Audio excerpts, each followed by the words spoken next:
Continuamos en las charlas del conversatorio con Paul, en este caso con Esteban Regueira, de la encuestadora Clivajes. Y es interesante, esta semana se aprueba en el Parlamento argentino este aporte extraordinario de las grandes riquezas, pero la encuestadora Clivajes ya había marcado que había una adhesión importante de la población argentina a este tipo de medida, incluso excediendo, digamos, la grieta y excediendo los votantes del Frente de Todos.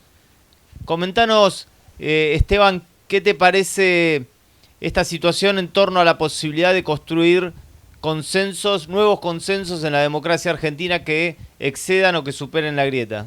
Bueno, primero gracias por la invitación. Bueno, en cuanto a lo que vos decís, me parece que estas son ese tipo de políticas o acciones de gobierno que van más allá de lo que se conoce acá como culturalmente conocemos como grieta. Me parece que son medidas que son más de fondo y que apuntan a sectores puntuales. Fíjate cómo nosotros lo venimos midiendo ya de hace varios meses y siempre la posición fue en torno al 60-70% de la población inclinándose en favor de este tipo de medidas. Y en este caso, el sector que está representado como la oposición, y en su mayoría por legisladores Juntos por el Cambio, quedó como aislado, ¿no? Porque ellos intentaron, en esa idea de grieta del país partido al medio, utilizar la medida del aporte de las grandes fortunas como una idea de algo confiscatorio que va en cuanto a las libertades y de los mercados. Y fíjate cómo quedaron solos porque realmente es muy amplia el apoyo que tiene esta medida. De hecho, estamos hablando que es una medida que afecta al 0,02% de la población y eso en su mayoría la gente lo percibe y por eso lo entiende como justo. Digo, son políticas que exceden y que sacan a la luz que esta idea de la grieta no es tanto el país partido al medio, sino que siempre termina pasando que hay un sector muy pequeño con mucho poder económico, pero que se siente representado por una porción muy pequeña de la sociedad. Claro, podemos de alguna manera, mediante un análisis predictivo, digamos, mediante un análisis de la información que ustedes van recolectando, que hay consensos que están situados al interior de la sociedad argentina, que no necesariamente están representados en términos de una polarización discursiva tan fuerte, en términos de un discurso de odio, sino que, así como en algún momento seguramente para la democracia argentina fue el tema de nunca más, así como seguramente fue el tema de la UH como política general de protección de la infancia y de la adolescencia, digo, tocar algunos intereses de la economía no está mal visto en la Argentina. No, por supuesto, son resortes que tiene la política que se accionan y que son ese tipo de propuestas, de ideas, de políticas públicas que de algún modo los gobiernos usan para esta idea de construir mayorías, ¿no?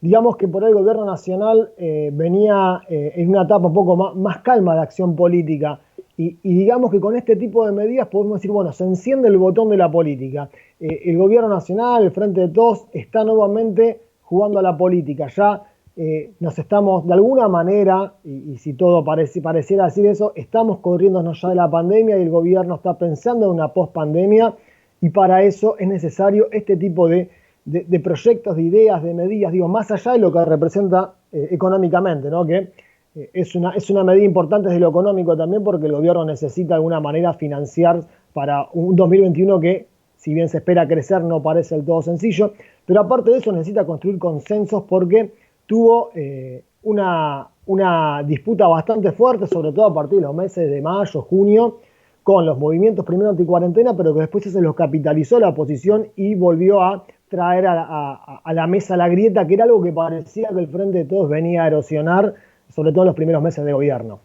En tus trabajos has analizado el rol de Macri a partir de apariciones en algunos medios, en una búsqueda de reinstalarse o de lavarse de alguna manera, incluso de despegarse de él mismo, de despegarse del Macri de los 4 años, del 2015 a 2019. ¿Eso cómo socialmente se reflejó? Bueno, Mauricio Macri es un líder político, creo que es el primer expresidente que se va con tanta imagen negativa y que le está costando mucho revertirla. Nosotros lo veníamos midiendo, nosotros medíamos a Macri como estrategia también para eliminar sesgos en las encuestas. Digo, en las encuestas uno tiene sesgos y tiene que saber eliminarlos. Y es una constante que la imagen negativa de él es muy alta, en torno del 60-70%, ha estado más del 70%, ha reducido, pero nunca puede bajar del 60-65%. Él buscó aparecer, salir al ruedo porque claramente dentro de Juntos por el Cambio hay una interna donde Larreta parecería ser quien saca una luz de ventaja por ser un jefe de gobierno en funciones, de una gestión con buenos ojos para la opinión pública, y la parte más dura de Juntos por el Cambio, que en este momento parecía estar a la cabeza con Patricia Bullrich, y él se quiso subir a ese lado, ¿no? A la parte más conservadora, más hasta, por así decirlo, reaccionaria de Juntos por el Cambio, y él se subió a ese tren con ese rayo de entrevistas que dio, con comentarios en redes sociales también que van en esa sintonía, pero que todavía no le han servido. La realidad es que como referente opositor sigue estando muy relegado, y a eso se le suma una alta imagen negativa, una alta desaprobación que tiene la población general. Creo que desde las épocas de Menem que no se ven exmandatarios con imágenes negativas tan altas. Entrando ya en el periodo electoral de 2021 o anticipándonos, ¿cuál ves vos que pueden ser las grandes tendencias de debates públicos, más allá de que hoy las campañas y los escenarios electorales se caracterizan por tener grandes corrientes de temas, pero por públicos, electores, ciudadanos que están sumamente fragmentados en nichos, digamos, y que para el cual cada nicho necesita tener algún diálogo, alguna interacción específica, pero sigue habiendo muchas veces consignas dominantes o temas dominantes. ¿Por dónde pensás vos que puede pasar, aún sabiendo que falta que corra bastante agua, por dónde puede pasar el comportamiento, pero sobre todo por dónde puede pasar las temáticas, ¿no? Y yo creo que vamos a estar en un momento atravesado muy fuerte por las vistas y las vísperas de la recuperación, la expectativa de la recuperación económica. Hoy nosotros en las últimas mediciones que venimos trabajando es la gran preocupación de la gente, pero a su vez se maneja cierto optimismo en la población general, sobre todo un optimismo que trasciende ya el votante del Frente de Todos. Y estamos hablando que más de un 55-60% de la gente tiene buenas expectativas respecto del año que viene. Me parece que va a estar atravesado fuertemente por eso, más allá que vamos a cerrar un año con un debate bastante importante de lo que tiene que ver con derechos civiles, y estamos hablando, sí, del debate por la interrupción voluntaria del embarazo, sí, el proyecto de despenalizar el aborto, pero al haber caído en fin del 2020, me parece que no va a ser el eje, claramente no va a ser un eje sobre el cual se dispute el año que viene. El año que viene va a estar muy cargado con las expectativas de recuperación. Pensemos que el gobierno tiene que apuntar a recuperarse con un acuerdo, en esta búsqueda de acuerdo de facilidades extendidas con el fondo. Digo, hay ahí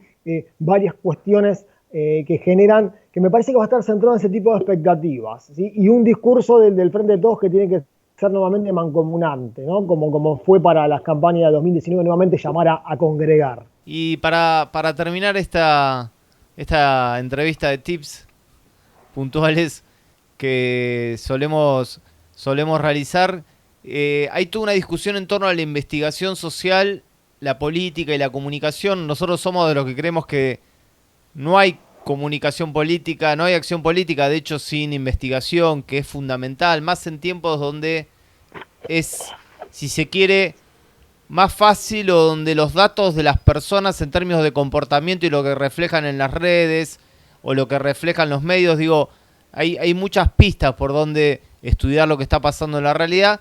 Sin embargo, en particular, las encuestas últimamente vienen teniendo como una corriente de opinión que les hace cierto bullying, digamos. Si bien este tema lo tratamos, pero siempre es interesante, digamos, ¿qué es una encuesta? ¿Qué es un estudio de opinión? ¿Y cuál es el alcance de utilidad que tiene? Bueno, como decíamos, creo que es algo que por lo general suelo decir, la encuesta es una foto de un momento. La encuesta, un análisis de opinión es en un momento determinado, nosotros, como Clivages o cualquier grupo de investigación, ya no solamente encuestadoras, sale a sacar una foto de un momento determinado sobre una temática específica. En este caso, opinión pública respecto de la política.